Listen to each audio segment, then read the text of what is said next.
got the top 5 where metros, rather, with the largest drops in homes for sale, where they are. 10 through 6 was Chicago, Akron, Ohio, Washington, D.C., Providence, and Boise, Idaho, running through the list 10 through 6. Now let's run the list 5 through 1. Where are the metros with the largest drops in home for sale? What do we got for number 5? Number 5, you mentioned it before. Connecticut made it into the top 5, but we are at number 5 in the Bridgeport, Connecticut metro area with a median list price of $1,099,500. All right, so this is where Realtor.com, like obviously, Greg, Chaz, we've all worked, deals in Bridgeport, and just maybe having some understanding of Connecticut. You might be listening and saying, Bridgeport, $1 million average list price doesn't sound like the Bridgeport I know. Right. Wait. So they call the Bridgeport metro area, which includes Norwalk and Stamford, and it's more than 1 million is the median sale price there. So they don't even mention the city of Bridgeport. They just call it the Bridgeport metro area, which includes Norwalk and Stamford. They're basically saying Fairfield County. Pretty much. Yep. Yeah. Is what they're saying. Yeah. But sometimes Realtor.com does not know. And this is where you've got to be careful with getting your information directly from Zillow or Realtor.com or Redfin. You got to be careful. I'm not saying there's not good information from a lot of these companies. They have a lot of data, a lot of broad macro data that can be useful. But when you try to bring that back to the micro, to your local community, your local neighborhood, your street in particular, that's where sometimes they don't even know what the heck they're talking about. They're calling Stamford Bridgeport. Those are two different places. I enjoy them both. I love what they've done down in Bridgeport by the water there, where they've got the bar, they've got the Bass Pro Show, they got all those things going on. They got the amphitheater too, where they put on the great concerts now. Yeah, a lot of good stuff happening there. But that's actually in Bridgeport, right? So that it's not Norwalk or Stamford. But yeah, they are down 36.4% in listings year over year. Coming in at number 4, our friends from up north, Worcester, Mass. And let's see, where does this Worcester, Mass includes areas such as Cambridge, Boston's downtown, and Back Bay neighborhoods. So they have a median sales price of $518,900. Active listings, first one I've seen under 1,000, 731, and that is down 37.2% year over year. Number 3, Seattle, Washington. Didn't realize homes were so expensive out in Seattle. Oh, they're very expensive. Big tech community. 815,000 median list price as of the end of July. 4,267 active listings, but that is also down 38.7%. So were they last year at this time, were they one of the areas that had an influx? They, was one of the outliers in terms of inventory and the shortage? Meaning they were high? Yeah. Inventory? Yeah. Good question. I don't know the answer to that. I'd be curious. Number 2, Phoenix, Arizona. Median list price of $539,900. Phoenix, I can tell you, was in that category because I've looked at Phoenix specifically. Phoenix, when the interest rates started going up last year, they exploded in inventory in quarter 3 and quarter 4 of 2022, and then have come ripping back down to like pandemic levels. And so when we started seeing Phoenix explode, sometimes Phoenix can be a precursor for what's going to happen in the country. The fact that Phoenix has come back down to pandemic levels of inventory tells you it's another tea leaf that, inventory is hard to come by right now. And the builders right now, the builders only have across the country, 70,000 units. Not a lot. Single family units there. Not a lot at all, by the way. Not when you're, Zillow says we're 4.5 million homes short. There's some reports that say we're 7 million homes short. We've got 70,000 new construction ones ready to come online. So, this inventory issue is going to be around longer than we want.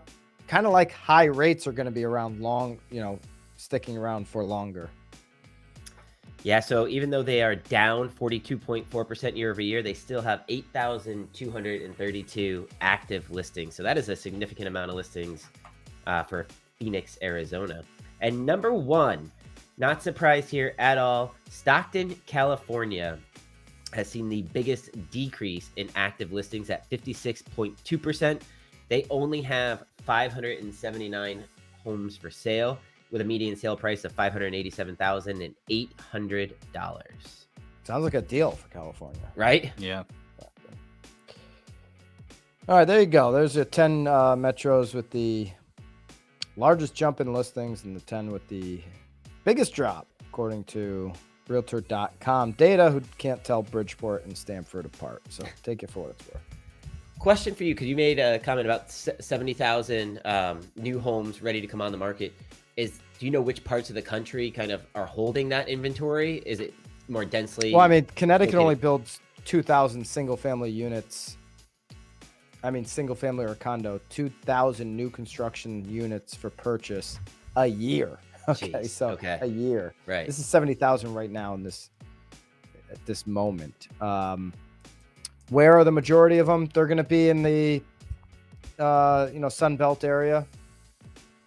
Nashville has a ton of apartments coming online before the end of the year. Should pull rental prices down in Nashville, Tennessee. Tampa's a market where you've seen a lot of build. Texas, all over Texas. Yeah, there's a lot of land there. Yeah. Arizona, specifically in that Scottsdale, Phoenix area, they're still building. They're still cranking. Those are the places. They're investing in the Sun Belt states. That's actually interesting because we have an article here about who's keeping the housing market moving, and all the places you mentioned tend to be warmer climates or in that Sun Belt area, right? Florida, Texas, Tennessee. So who is keeping the housing market moving? It's the baby boomers. Oh, by far. Oh, yeah. And they are moving far away too. It's no secret that home prices have skyrocketed in recent years. A lack of housing supply relative to demand, coupled with a rise in inflation and interest rates, has kept the median sales price much higher than before the COVID-19 pandemic. This is a Bigger Pockets article here, and it goes through and breaks down how much of the current home buyers out there are baby boomers. And it says that boomers and cash buyers are leading the market. I'll give you some numbers here. Baby boomers total worth of U.S. homes. This is in the trillions of dollars. 18 trillion. Okay. Millennials, which has been the biggest buyer the last couple of years. This year, it'll be baby boomers. They'll be the biggest buyer of real estate in 2023 because the interest rate doesn't impact them as much. But millennials own 5 trillion in home values. Okay. So millennials are almost 4x the amount of home value worth that they own. Remember, baby boomers control 1/7 of the world's wealth. It's a population of just north of 70 million people. There's 8+ billion people on planet Earth, and they control 1/7 of the world's wealth, the boomers. So the boomers are going to be the least impacted by what's going on with the interest rate and the 30-year fixed. If they want to make a move, if it gets them closer to walking to a martini, you can do that, by the way, at 66 High Street, downtown Guilford, walk to your martinis. That's right. But yeah, if it gets them closer to walking to the martini, walking a pickleball, walking, taking a golf cart around, they can make that move. They've earned the right to do that. Right. And so to put perspective on that number, 1/7 of the world's wealth, it's 78.3 trillion in assets. Mm-hmm. Big deal. And because of that, 18 trillion of that is real estate. So think about that. Think about the shift. So we're talking about no inventory right now. I was chatting with this guy, Lance Lambert. He's the senior editor for Fortune Magazine on a podcast we do called Knowledge Brokers Podcast. So he's a senior editor of Fortune Magazine in the real estate department. I said, hey, there's an economist, Ivy Zellman, that says in 10 to 15 years, we could have an oversupply of inventory in 10 to 15 years, maybe the early side of 10 years, maybe the late side, maybe closer to 15 years. Her rationale behind this is that the boomers are holding $18 trillion of homes. And as they don't need 2-3 homes, or as they just maybe need, different type of living, I'm not pushing them off of planet Earth, not at all. I love my boomers. But that's going to create a lot of inventory. And, if we really try to do something, build more homes now, which we have to do it for affordability. But say we make some measures the next 5, 6, 7 years to really get aggressive, trying to find ways to get more supply. And then what she's talking about with the boomers, you will have this massive transfer of real estate in this country. They call about the wealth transfer, right? But just looking at it from real estate inventory perspective, I know there are agents today that can't even imagine what a high inventory market looks like. But 10 years ago, we had one. 2012, if you were a home seller, you know what I'm talking about. I probably sat in your living room or your dining room table in 2012 because you probably had about 5 or 10 agents come through at the minimum because no homes were selling. High inventory times can come again. And baby boomers are driving the market. I mean, it's a great idea to be friends with a lot of boomers right now for agents.